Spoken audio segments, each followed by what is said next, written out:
Hello vets. Today I'm going to explain about renal secondary hyperparathyroidism in dogs. Like we often accompany certain cases of chronic kidney failure. तो उसमें होता क्या है कि हम देखते हैं कि कुछ ऐसे साइंस जिससे कि अगर आप ब्लड सीरम का चेक कराएं तो उसमें you will find that we often found that the serum phosphorus levels of the dog are increased.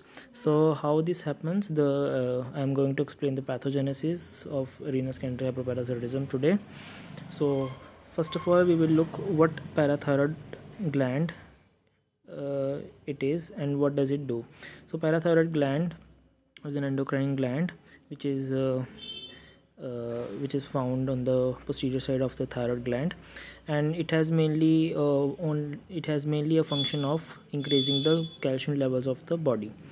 So how does it increase? It works on the bones, increase the osteoclastic activity of the bone and increase the calcium levels.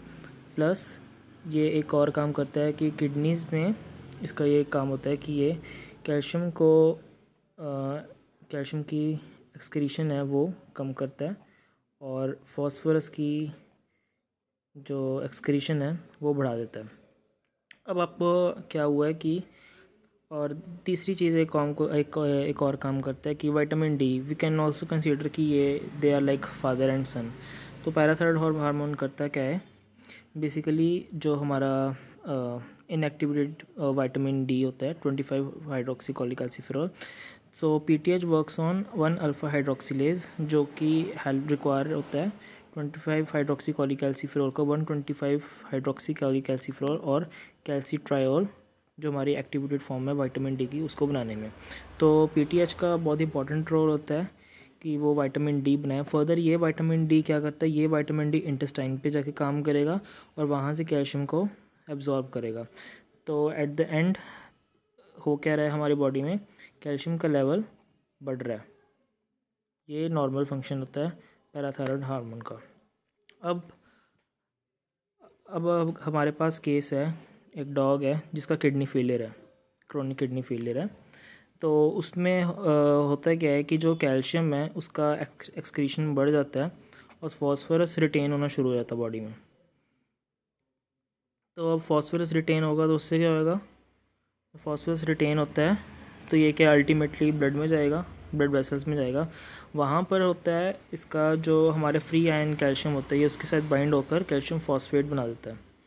Ultimately ये mineralisation करता है blood vessels में. और calcium phosphate बन रहा है तो हमारा जो फ्री कैल्शियम है तो वो कम हो रहा है. It will result causing hypocalcaemia. अब हाइपोकैल्सीमिया होगा तो ये क्या है, ये सीधा हमारे पैराथायरॉयड हार्मोन को स्टिमुलेट करेगा कि बॉडी में कैल्शियम कम हो रहा है, so we need more calcium. So parathyroid hormone will get activated. तो पैराथायरॉयड हार्मोन जब एक्टिवेट होगा तो अल्टीमेटली क्या करेगा, ये बोन की ऑस्टियोक्लास्टिक एक्टिविटी बढ़ जाएगी. दूसरा, किडनी से इसका एब्जॉर्प्शन दूसरा एक और चीज़ होएगा कि विटामिन डी बनाने में हेल्प करेगा पैराथायरॉयड हार्मोन. बट यहाँ पे एक प्रॉब्लम दिक्कत आती है, वो होता है क्या है कि जो फॉस्फोरस है, अब ये हमारा मेन कल्प्रिट है. फॉस्फोरस क्या करता है, एक जीन होता है FGF3 जो एक प्रोटीन बनाता है जो कि तो ये क्या अल्टीमेटली इसको एक्टिवेट करता है. तो इससे क्या विटामिन डी फॉर्मेशन नहीं हो पाती. तो हमारा किडनी से जो हमारे इंटेस्टाइन से जो एब्जॉर्प्शन होना था कैल्शियम का वो प्रॉपरली नहीं हो पाता. इसलिए some of the authors they believe that vitamin D should be supplemented in dogs having chronic kidney failure. Hypocalcemia और normal calcium levels may be found. अगर नॉर्मल कैल्शियम लेवल्स आपको मिल रहे हैं आपके डॉग में क्रोनिक किडनी फेलियर में, it is because of the activated parathyroid hormone जो कि अपना काम कर रहा है, वो बोन की अल्टीमेटली ऑस्टियोक्लास्टिक एक्टिविटी बढ़ रहा है. फ्रेंड्स, आपको I want to tell you कि अगर बोन की ऑस्टियोक्लास्टिक एक्टिविटी होगी तो होता है कि अल्टीमेटली कि जो बोन है, बोन में जो सेल्स होते हैं तो यहाँ से क्या है कि ऑस्टियोक्लास्ट जब एक्टिवेट हो गए तो ये कैल्शियम रिलीज़ करते हैं आपकी बॉडी से, आपकी बोन से। तो कैल्शियम रिलीज़ होगा तो ये जा तो ब्लड में रहे, पर बोन की क्या डेंसिटी कम हो रही है। अब बोन की डेंसिटी कम होगी तो अल्टीमेटली आप में बोन डेंसिटी कम होगी तो बोन की मिनरलाइजेशन कम होगी।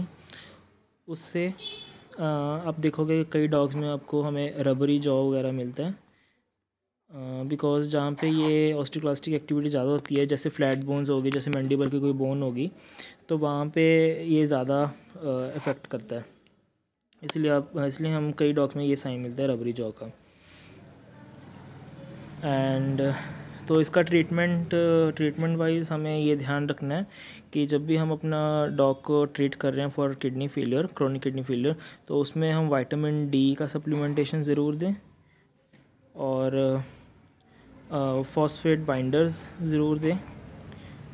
फॉस्फेट बाइंडर्स का थोड़ा सा अभी इस पे थोड़ा काम हो रहा है, और कि वेदर दे आर इफ़ेक्टिव और नॉट, बिकॉज फॉस्फेट तो अल्टीमेटली आपका बाइंड हो रहा है कैल्शियम से। It ultimately we need phosphate to excrete.